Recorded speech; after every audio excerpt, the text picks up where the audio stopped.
and welcome to another Smaulgld live stream. It is already the 19th of March 2019. And tonight's topic, Nunes, Trump take aim at Twitter, Google, and Facebook. Later on in the program, we are going to discuss the impact, the potential impact of the Devin Nunes lawsuit against some people on Twitter that he says were defaming him, and also he's including in that lawsuit Twitter. We're going to talk about the significance of that. Well, welcome Smaulgld mug stackers and game changers. Is this guy Smaulgld, and we're going to lead you through the day's top stories, the gold and silver prices, the crypto prices, and some stories in the crypto markets. There's a story about Rod Rosenstein we're going to cover, so let's get at it and see what happened in our markets today.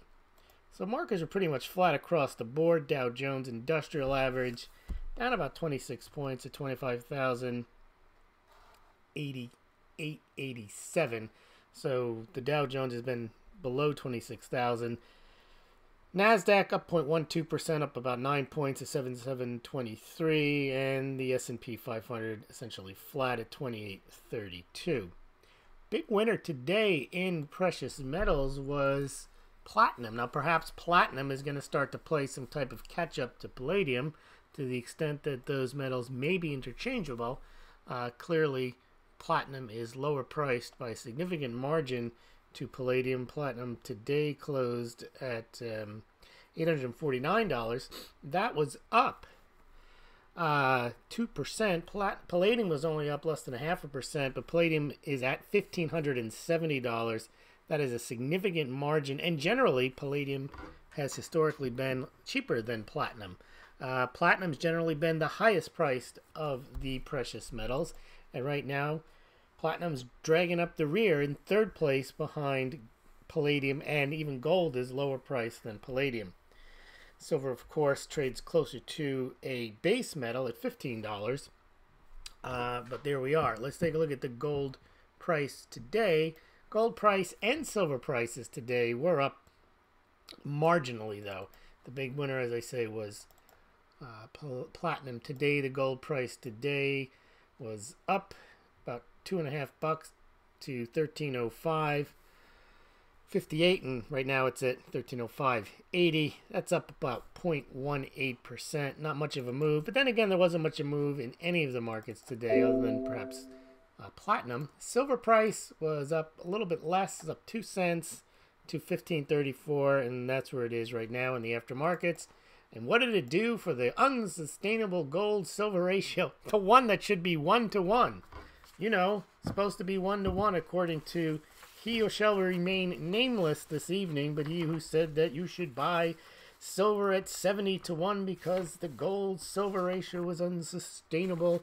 Well, the gold-silver ratio today closed at 85.05-to-1. So there you go. You can continue to listen to silver pumpers and pumpers in general, those pushing narratives, or you can... Remember, I don't say I have the truth. It's interesting. These pumper channels tell you they're giving you the truth. No, they're not. They're giving you an alternative point of view. It may be true. It may not be true. It may be just rubbish, and many times it is. All right, let's move over to the cryptocurrencies.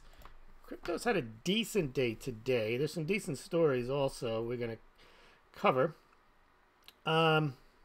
Bitcoin, just around $4,000 at the moment. It's up about 0.63%. Ethereum up about 0.63% at $138. Litecoin up about 0.3% to $59.16, and Bcash $159. It's essentially flat. A couple of big stories today about large companies accepting Bitcoin, Litecoin, Bitcoin Cash, and the like. Fortune 500 company, Avnet, works with BitPay to add Bitcoin, Bitcoin Cash as a payment option.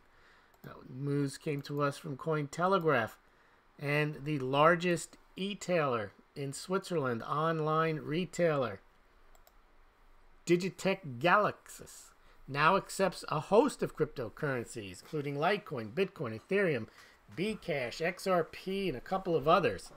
Two large name companies, large revenue producing companies now accepting cryptocurrencies. Remember, they accept them through the concept of a payment processor. A lot of people are missing that point. They keep saying that Bitcoin, Litecoin can't be used as currencies because they're too volatile. No one's going to take them.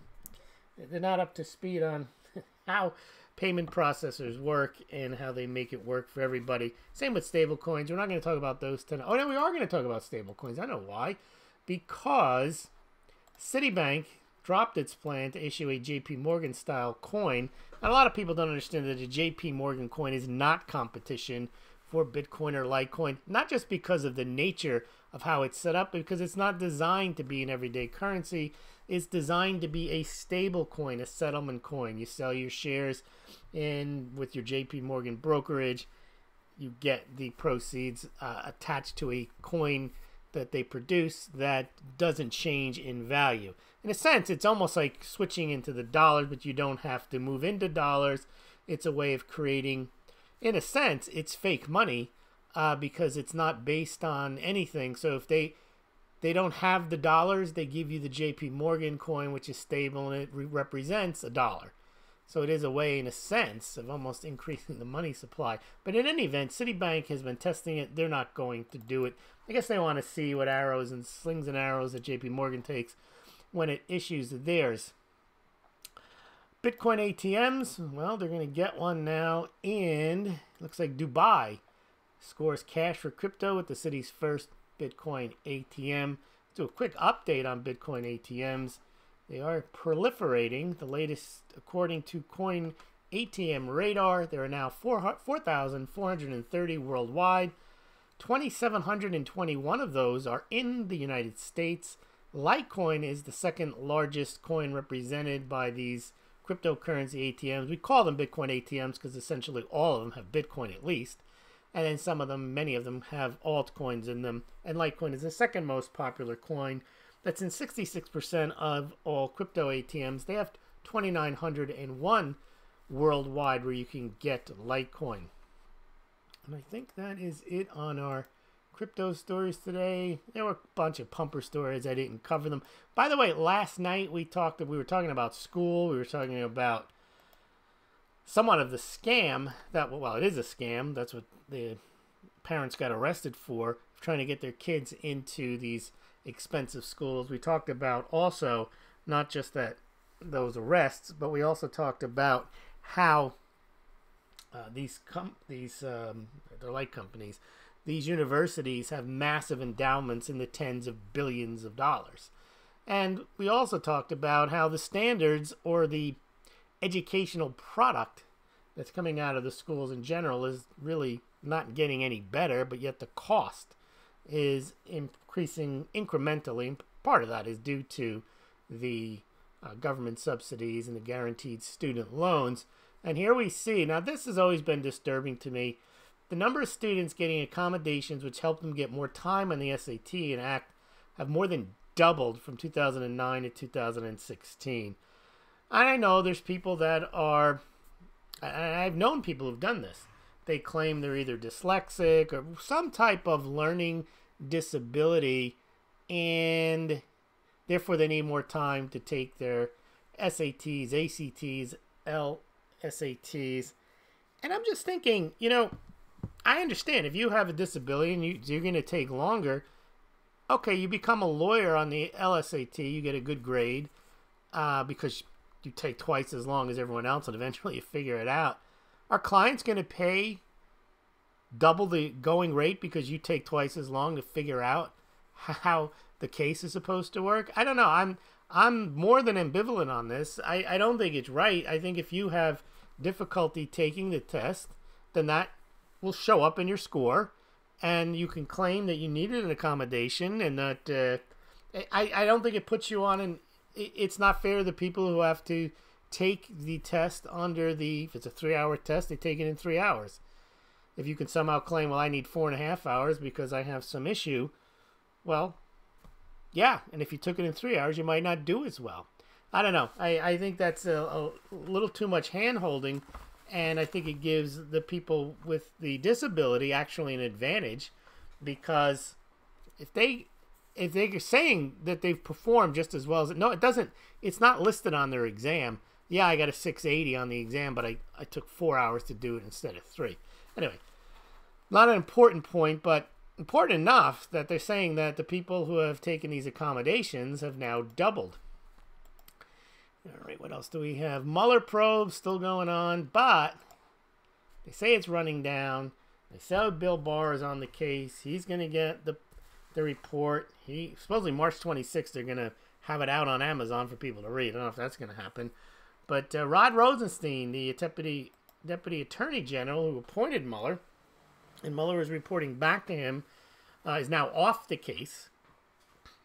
Once we got the interim attorney general of Whitaker, the reason that the special counsel was reporting to Rosenstein in the first place was because Jeff Sessions said, I'm recused myself because of Russia. And so he's out now, and then you had Whitaker as a temporary interim attorney general. Now you have this guy, Bill Barr. So technically, Bill Barr is in charge of the Russian investigation, or the Mueller special counsel investigation. And Rosenstein was supposed to be gone by now, but I think Barr wants him around. Maybe he wants to figure out some more information about what he knows about what Mueller's done. And maybe he wants to ask him what he's done. You know, he signed one of the Pfizer warrants. Get some more color on that. Not quite sure. Very interesting how Rod Rosenstein is at the center of this in two very significant ways. He signed the Pfizer warrant, and the Pfizer warrant, in a sense, is one of the things that led to, or was one of the main, one of the main avenues for which they were going to look into Trump and whether he was doing this Russian collusion. So Rosenstein, working for the Trump administration, appoints Mueller to look into it, but he's looking into something that he technically was involved in, which I think is a conflict. I think he was more conflicted than Sessions was. The second thing is, in the special counsel's investigation, the other thing that they're looking at supposedly is obstruction of justice. And one of the tenets they're saying of obstruction of justice is that Trump fired Comey because of the Russian investigation. Well, why did Trump fire Comey? He said on one of these TV shows, indicated it might have something to do with Russia, but he said he was going to fire him anyway. But the paper document trail is that Rod Rosenstein wrote a memo that said you should fire Comey because he was a disaster as the head of the DOJ. Nothing to do with Russian collusion, but how he handled the Clinton email investigation, how he made that press conference, how he made a recommendation to not charge her, how he came out 2 weeks later and opened up the investigation again. And basically the memo said that he broke all types of protocol in how the FBI should be run, and therefore I think Rosenstein's exact words, at least he wrote them, he claims now that Trump made me write it, but was that if they didn't get rid of him, the reputation of the FBI may never come back. So if indeed Trump is under investigation for obstruction of justice, and the guy who's investigating him for obstruction of justice is reporting to Rod Rosenstein, well, Rod Rosenstein technically had a hand in obstructing justice because he recommended that Comey be fired. Will be interesting to see how all this rolls about in the next few weeks, months, and so on. Now, there's another one of these pumper stories. The BRICS have had it. They're going to crush the dollar with China, and China is smart, and China buys gold, and the West is dumb. They don't understand gold, and the gold people are equally as fanatical as the silver people. It's interesting. There is a divide between the silver and gold crowds. They both have their own pump narratives, and they don't necessarily cross over very well. But one of the BRICS narratives, gold narratives, is the BRICS are going to crush the dollar. And it's going to be game over and so on. And Brazil's had it, and India's had it, and China's had it, and Russia's had it, and South Africa's had it. And these companies are not, these countries, they're not really tied together at the hip to be against the United States. And South Africa is irrelevant in trying to take down the United States. India does not really like China that much. India has some ties with the United States. Russia is against the United States. The United States is against Russia, but Russia and China, they're closer than they've ever been in their history, but they're not necessarily buddies. And Brazil is not China's big buddy. You know, check out the things here today. You got Tropical Trump and Trump. Bolsonaro, the Chinese call Tropical Trump. Trump tells Bolsonaro that Brazil and the U.S. have never been closer. One step further, they're talking about bringing Brazil into NATO to crush the dollar. I don't think so. There you go. This guy, Justin Sink, put together a nice little analysis. Trump in Oval Office. He's very inclined to make Brazil a major non-NATO ally. And I heard on the news later he says that he'd like to bring them into NATO. Says he'll support Brazil bid for OECD. Says all options on the table with Venezuela. Trade soccer jersey with Bolsonaro. And then he threw another cut at John McCain. Now, before we get to Devin Nunes, let's just take a look at some stuff here. Now, Roger Henley, he's probably not with us tonight because the Australian thing doesn't work for him during the week. But he started out as a big fan of the Smaulgld game-changing mugs, and he made his own and even did a video of how he created what he calls a hyper-classic mug. Remember, we have the Smaulgld Classic and super classic mugs, and he's created some type of, I don't know, this is cheap Australian plastic, but he says it's state-of-the-art. He did a video where you can feed small snacks out of his mug to kangaroos and koala bears and whatever they do in Australia there. Well, when we came out with the This Guy mug, he decided to upgrade his mug, and here he is showing me his upgraded This Guy mug. Dropping the bottles over here. What's going on? Okay, This Guy mug. Cryptocurrencies, gold, silver, Smaulgld. Let me know what you think, but if you really wanted This Guy mug, an authentic Smaulgld, look at the classic, super classic lettering there. That's the back side of the Smaulgld This Guy mug. For those of you who don't know what This Guy means, it's a reference to a few days ago our friend Bix Weir and many others were very highly critical of my analysis as to why the gold-silver ratio is so high, because they've been fed from Bix and others a steady diet of nonsense that silver is rarer than gold, and silver should be 1-to-1 ratio to gold, because you throw it out in the garbage and you never see it again. And J.P. Morgan has all just made up stuff for nonsense. So they're all saying, who is this guy? This guy this and this guy that. And so Smaulgld is now This Guy.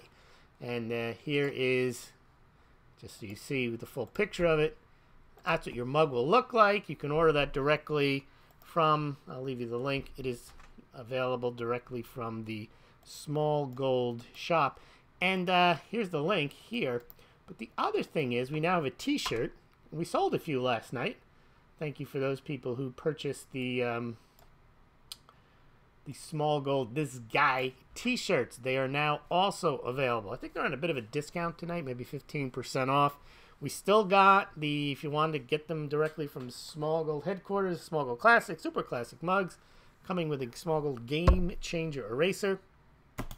But also there's beer steins, beer mugs, so head on over to the Smaulgld shop and shop. All right.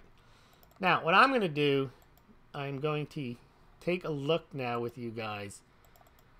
This Nunes lawsuit. You may not have heard about it, so let's get into it and talk about it. And I'm going to tell you my point of view on the significance of it. A lot of people are talking about whether he's going to win the case or not. I'm telling you right now, it doesn't matter whether he's going to win the case or not. And I'll explain why. So, Devin Nunes, he is a congressman. When the Republicans were in charge, he was the head of some committee and a Trump ally. And his suit alleges that Twitter has an active role in curating and banning content as opposed to merely hosting it. Now, why is that important? It's important because if they're just a neutral platform, they're not responsible for what people write on the platform. It's a very clever lawsuit. I don't think people understand how clever this lawsuit is, and I'm not necessarily attributing this to Devin Nunes, but his lawyers. And I'm going to explain how clever this lawsuit is. I'm not predicting he's going to win it, but I'm predicting that it's very important. And I'll explain why. Okay.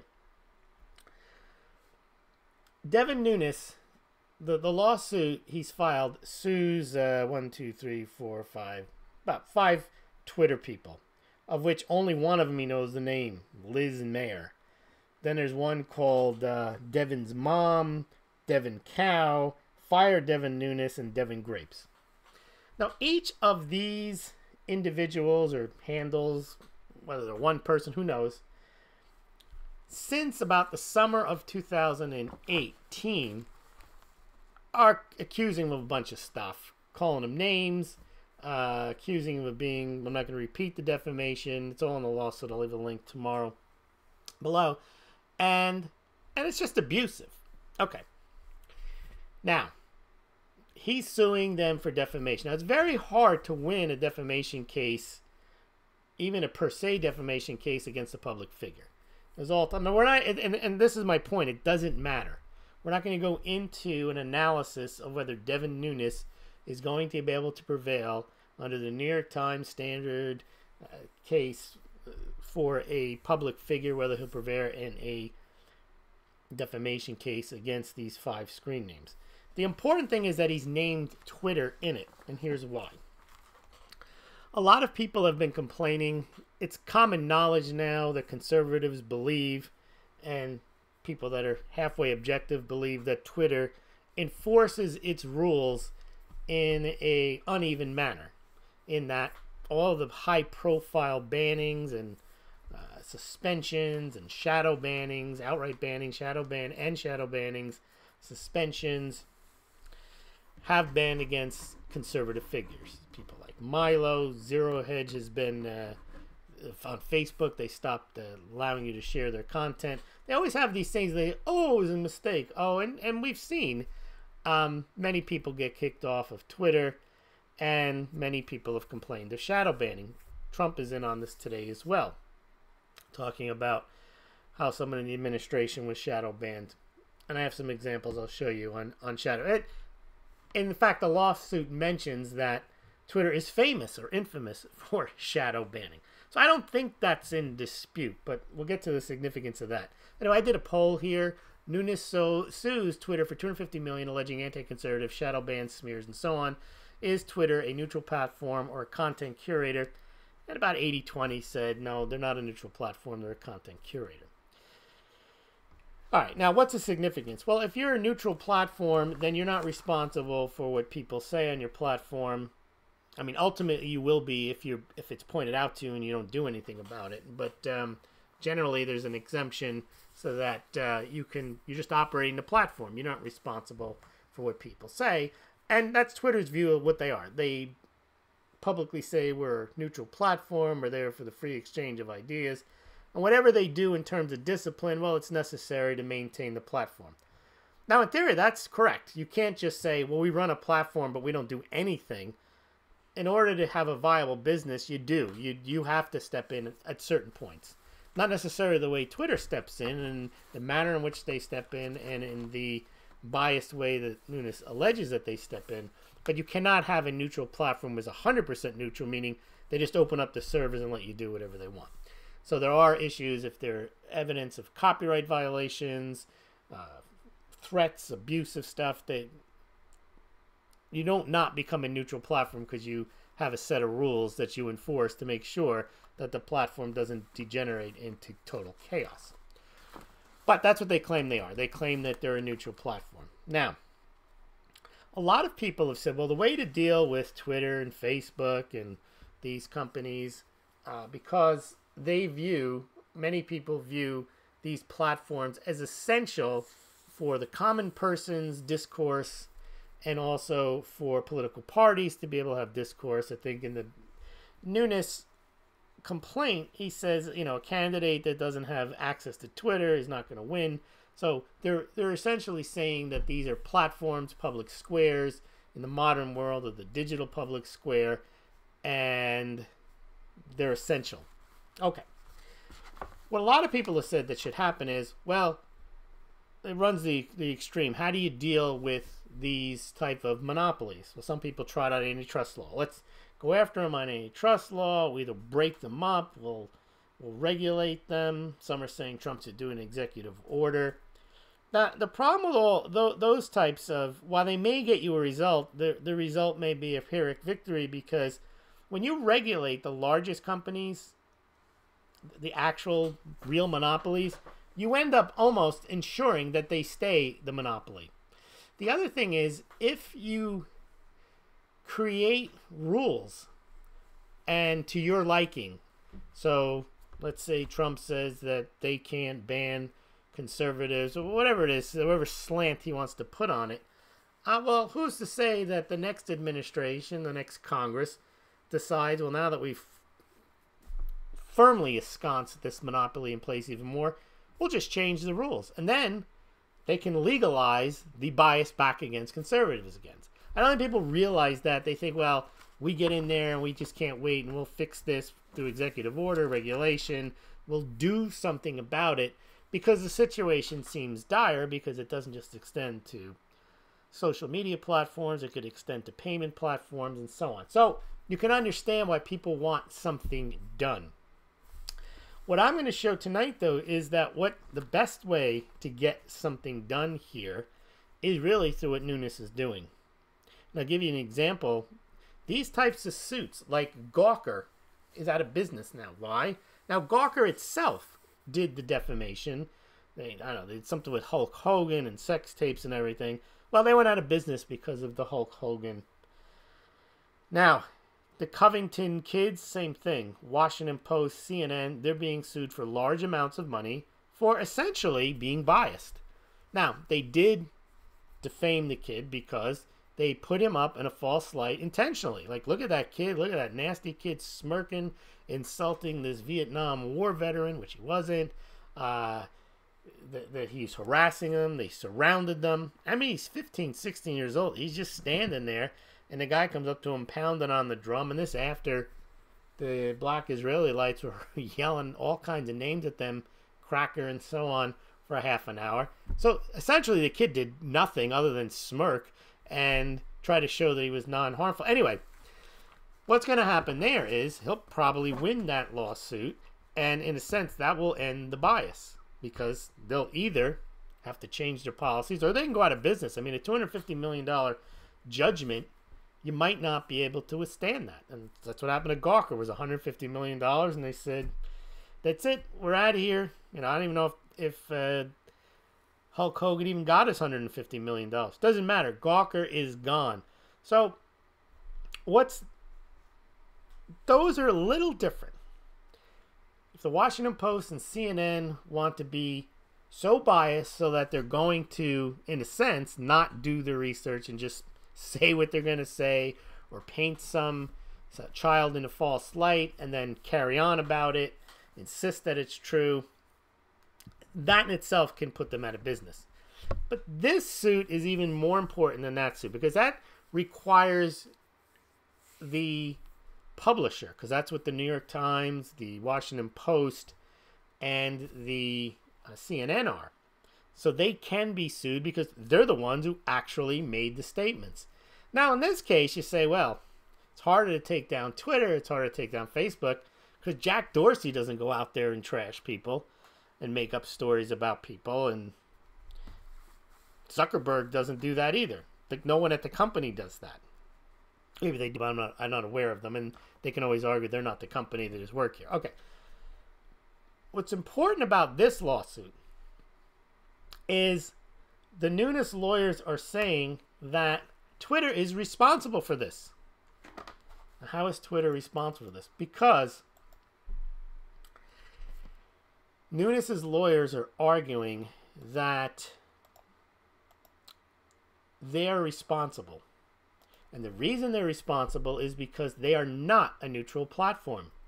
And here's how they come to that conclusion. They say, look, these guys, Devin's Cow and Fire Devin Nunes, these screen names, Devin Grapes, Devin's mom, Liz Mayer, what they did was a coordinated attack on Devin Nunes from like June 2018 till now. And only one of them, I think it's Devin's mom, has finally been suspended, not terminated. The other ones are still on the platform. I didn't check today whether they're still spewing stuff against Devin Nunes. What Nunes is asking for is for Twitter to shut them down, suspend them, and let me have the names so I can sue them. Because right now he doesn't even know who these people are. The lawsuit alleges that Twitter, you are responsible for these guys.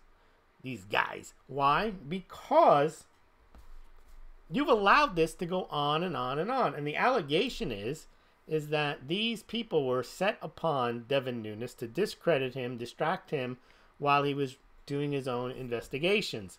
So the Nunes lawsuit asserts that Twitter is promoting the Democrats and promoting a left-wing agenda on purpose and allowed these Twitter handles, these guys, to defame, harass Devin Nunes.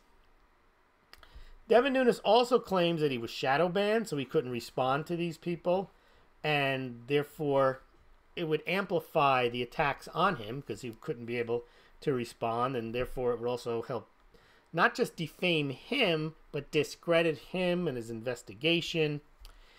And the other thing that the Nunes lawsuit says is that this is not a platform for a couple of reasons. And not a neutral platform, that they're a content provider, which would mean they could be sued just like the New York Times, Washington Post, CNN, because they have unequally enforced their rules of harassment and suspension and termination. Now, the reason this is very clever is, as part of the lawsuit, the first thing Twitter's going to say is no way Jose or no way Devin. They're going to say, get rid of this lawsuit. We're not responsible for Liz Marr, Devin's cow, Devin's mom, fired Devin Nunes, and Devin Grapes. They're on the platform. What do we have to do with them? Well, the first thing, in order to get the lawsuit dismissed, they're going to have to show that they're not. That they're not a content provider, that they're just a neutral platform. Well, that's where the discovery comes in, and that's where this is a very important case. Because the Nunes lawyers are going to ask for, well, show us how, and all your procedures and all your notes and all of your algorithms on how you figure out whether somebody is harassing somebody or not, and what do you do about it. And let's see the list of the names of all the people who have been tossed off for harassment. Let's check out who they are. Let's check out how you did it. Let's check how long was the harassment going on before you took action. So we've seen cases where somebody says, learn the code, and boom, suspended right away. Or someone calls someone fat or something and gone. In this case, Nunes has got all the tweets. The one who's especially offensive was, I think it's Devin's mom, has been saying all types of defamatory things about him since June 2018, I believe. Now, that's a long time to have a sustained harassment, and they're going to say, look, you did not enforce this. In fact, the other four are still on the platform. Now, I'm not saying they shouldn't be on the platform, but the point is that they're going to be able to get discovery and show why did you get rid of other people, why did you suspend people, terminate people, and so on. So one of his arguments is that you're not a neutral platform, is the unequal enforcement on your rules of harassment and so on. The other one is about the shadow banning. How come he couldn't get his message out? Now, here's another guy. This guy, Sean Davis. I think he works at a place called The Federalist. He tweeted something. It was a passage from Lisa Page's testimony about the FBI investigation. Lisa Page is involved with Peter Strzok. They were part of a group that was involved. She's a lawyer at the FBI. They were part of a group that was investigating the Trump campaign in the summer of 2017.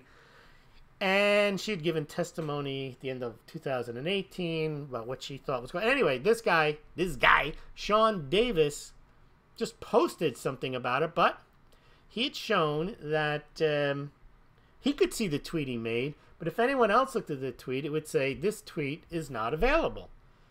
And he has here, just on the 18th, 2 days ago, yesterday, Twitter confirmed to me today via email that it did shadow ban one of my tweets about Lisa Page's congressional testimony in order to, quote, keep people safe.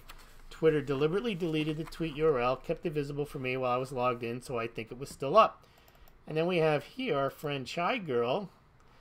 She says, I don't even think she wasn't even referring to this particular case here. Is it just me, or is this tweet unavailable? It seems to be more pervasive of late. Well, it appears to be. So you put up a tweet. Now, when you're logged in, you see it. And other people, they click on it, and it just says it's not available. Well, that's a form of shadow banning. And the question is, how does that get determined? Who does it? Is it manual? Is it an algorithm? If it's an algorithm, how is the algorithm written? And who suffers from it the most?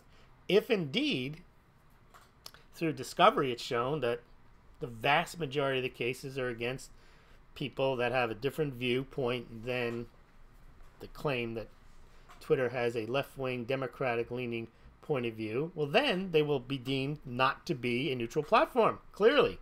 That they will be rigging their algorithms, either doing what they call hand jobs and going in and actually manually de-throttling or doing whatever they have to do to make sure that certain content doesn't get seen. The other thing that they do, I didn't see it in the lawsuit, but I saw Nunes talking on TV. He says, then they send out tweets. Like if you ever get, I mean, I used to get them. You get like an email. I canceled the emails. You get emails like things you might be interested in. I get David Hogg. I'm not interested in David Hogg. I'm not interested in that debate. And you just see, you get a steady diet of left-leaning propaganda tweets. The other thing that you see, it's how they curate the tweets. It used to be like 2 years ago, before the election, you could get what they call a tweet trending. Like Hillary's ankles or something stupid like that. And everyone starts talking about Hillary's ankles. And because everyone's talking about it, it rises to the top. Well, they realize that that kind of stuff, that's a form of, it may be organic, but it's also like, it's probably not the best experience, because all you have to do is get organized groups that are just going to decide they're going to make something tweet. So it looks like what Twitter does, and again, you'll get to the algorithm now. If you look in the left-hand column, anything that's tweeting, anything that's trending is generally something pro-democratic or anti-Trump. It may not say it in the tweet, but when you click on it, you'll see 15, 20, 30 blue check-marked Twitter handles all doing the trashing of Trump or the pro-democratic point of view. And the thing about that is, even if you block those accounts, you'll still see it, which means they're publishing it. That's no different than you buy the New York Times. You can't decide you don't want to see what's in the New York Times. Why? Because the New York Times published the front page. That means they're a publisher. Well, a neutral platform would mean you can decide you don't want to see what's on the front page of the New York Times, which would mean the New York Times wasn't a publisher if they allowed you to unpublish what they published. So what Twitter does is they curate the content. They pick, it looks like they pick the trending topics, and it looks like they know, even in the trending topics, obviously there's an opposite side. So if they pick a left-wing topic, well, of course, there's going to be right-wing trolls and right-wing Twitter handles that are going to say something different than that and counter it. But they don't show that. They show the first 15, 20, 30, 40 tweets are all from the blue check mark ones. And even if you block them, you still see them. Now, I've tested this, and I've heard that was the case, and it is definitely the case. So, through the process of discovery, what Nunes is going to do is test these things when Twitter says, look, we got nothing to do with this. Now, he's also said they were negligent in the handling of their enforcement of the rules that allowed them to be defamed. And again, they're going to say, oh, no, we weren't negligent. See, it's very clever, because they're going to have to show that they're on top of stuff. And then they're going to ask for all the documents. How are you on top of it? Because you didn't catch these, but they can show how you caught all the other abuses right away when it happened to be conservatives. Now, Twitter's not going to be really probably end up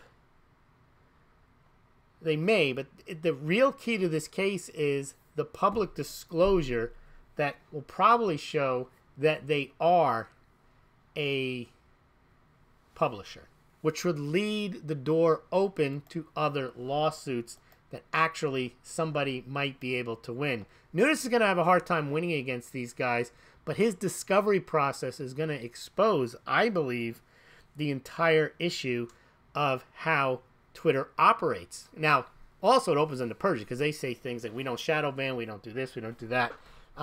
This is different than going on Joe Rogan and having Tim Pool ask you a couple of tough questions. This is actually, you're going to have highly paid lawyers, $800, $900, $1,200 an hour lawyers, doing discovery and asking to see everything. And that is going to be a problem, I believe, for Twitter. Which, if I were Twitter's counsel, I would start to throttle it back. They probably won't. They'll probably continue to operate the way they've been operating, but that could lead them exposed to plaintiffs who are not public figures, who are going to say, look, I was defamed and you did nothing about it, or whatever it is. So I think that this approach of actually joining the defamers at the hip with the platform, meaning Liz Marr, Devin's cow, Devin's mom, Fire Devin's mom, and Devin Grape with Twitter, forces Twitter to defend itself in a way that can be contradicted, which leads Twitter open to, oh, we lost that. I guess now you're saying we are a not a neutral platform, but we are a publisher. Well, once they're a publisher, now they have to argue, well, we're not responsible anyway because Devin Nunes is a public figure and we have all this immunity.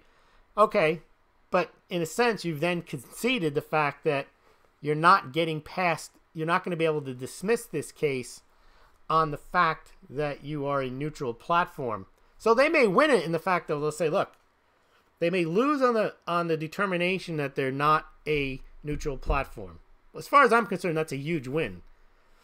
Then they, for everyone. But then they might ultimately have the case dismissed because the plaintiffs will say, well, this is a bunch of nonsense. We're just harassing the guy and he's a public figure. He should be able to take it. Nunes may not win that, which would mean then Twitter wouldn't be responsible for that. Twitter may be held responsible for some type of election conspiracy, which that's possible they lose that, because if they show that they're not a neutral platform, which means they are a biased platform and that they were involved in some type of electioneering. So we'll see what happens. So I think this is actually a very interesting thing. People are focused on, oh, Devin Nunes isn't going to win this. All they're doing is calling him names and, you know, they're harassing him and everything. They may be right, especially with the high burden that you have to sue for a public figure to sue for defamation. But Twitter's first line of defense is, this isn't our problem because we're a neutral platform, and that's where they're gonna do all the discovery. They're gonna look into all of the documents, the algos, and discovery, and say and look at all the past shadow banning that's been done. They're gonna look into who else has been suspended, who else has been terminated, and that'll lead to the conspiracy or the electioneering issue as well. So I think it's a very clever lawsuit, and people are underestimating how important it is because they think he's not going to win it. But he doesn't have to win it, and I'm sure that's the thinking here. Now, the Covington kids and Hulk Hogan, the idea there is to win against a publisher. The idea here is not to win against a publisher. I mean, they're not going to get $250 million out of these screen handles. They're probably nobodies. I have no money, but it's the idea that to make Twitter appear to be a publisher will open them up to more suits, which will mean they will either have to determine that they are a publisher and openly admit it and act like it, which would mean that this would weaken Twitter, because then they would just start kicking everyone off that they don't like, and therefore they no longer be the place to be. Because, I mean, once you start kicking off large numbers of people, well, then you're going to lose your size because people eventually will go elsewhere or they'll be kicked off to elsewhere. Or they can decide they want to maintain their hegemony, they want to maintain their monopoly, well, then they're going to have to get a lot more neutral.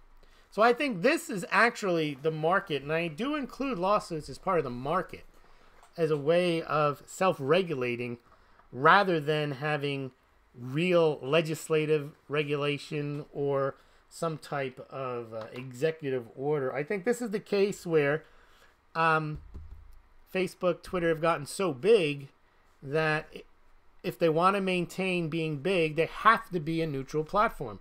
Otherwise, they become just a big publisher.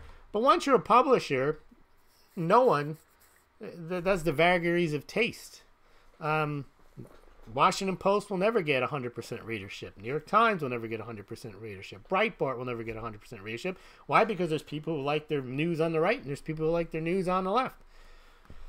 But if the platforms are viewed as just platforms for the left and they're responsible or liable for pretending that they're not platforms of the left, that there's some type of neutral platform, they're found not to be neutral platforms, they could be sued just as easily as Gawker, just as easily as CNN and the Washington Post.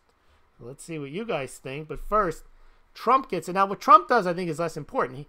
Facebook, Google, and Twitter, not to mention the corrupt media, he didn't call them fake news, they're so on the side of the radical left Democrats, but fear not, we will win anyway, just like we did before MAGA. Now, this guy, Paul Bedard, says Facebook blocks real Donald Trump social media chief. Why are you silencing me? And he says, I'll be looking into this stuff.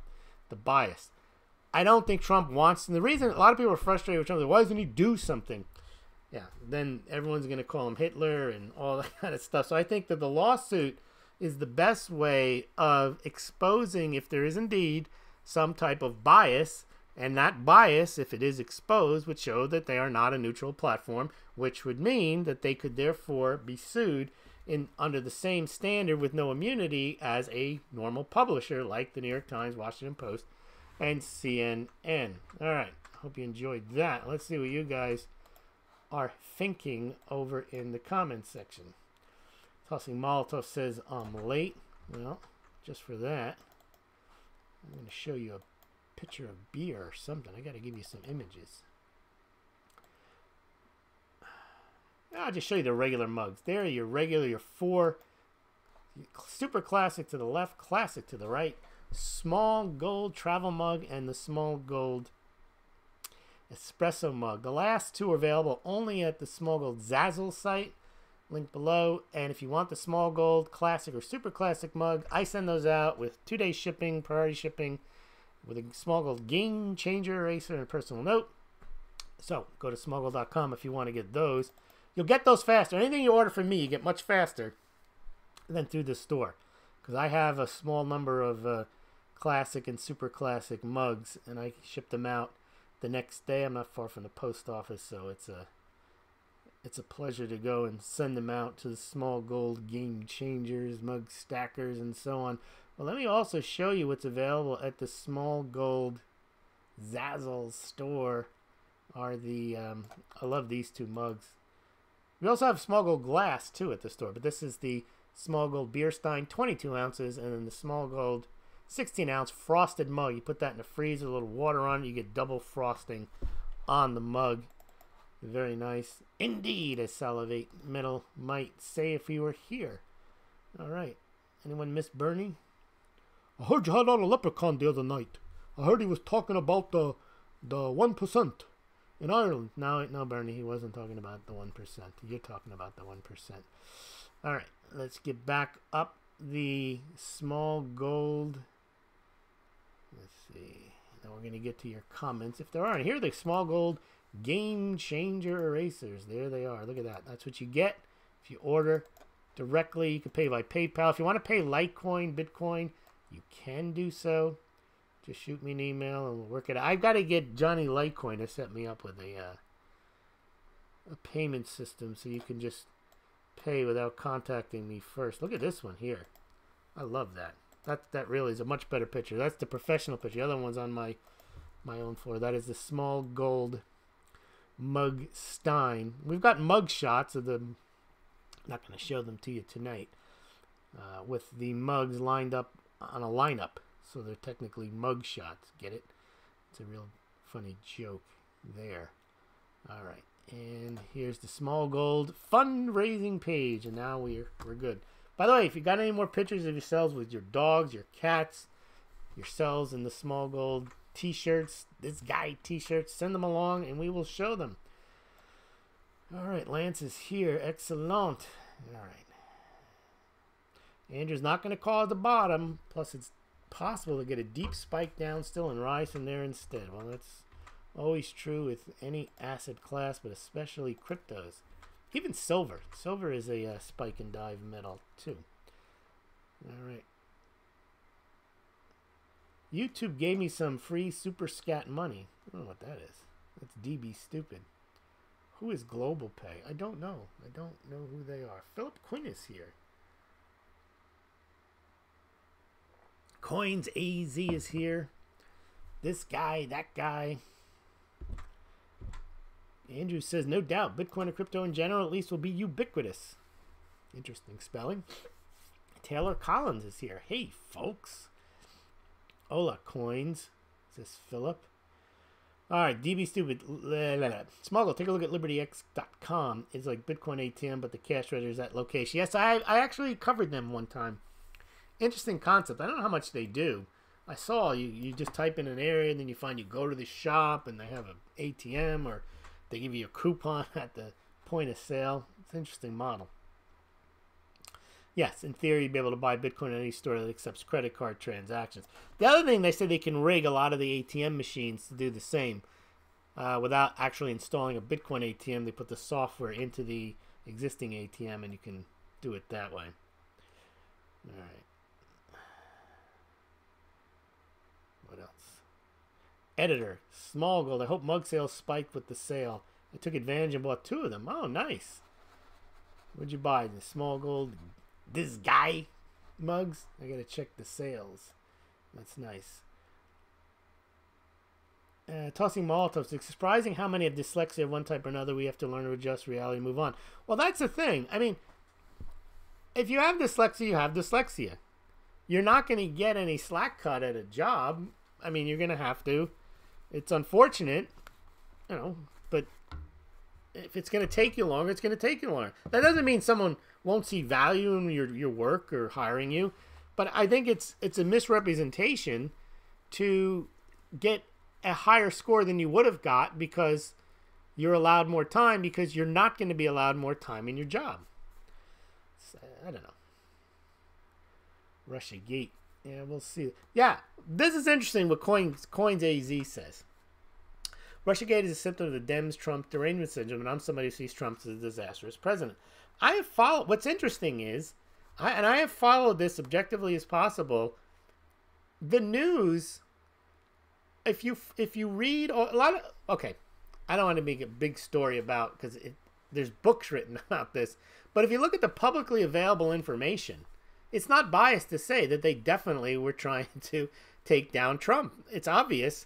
And when we talk about the Steele dossier, one of the dumbest things that people that defend it all the time say is the dossier has not been disproven.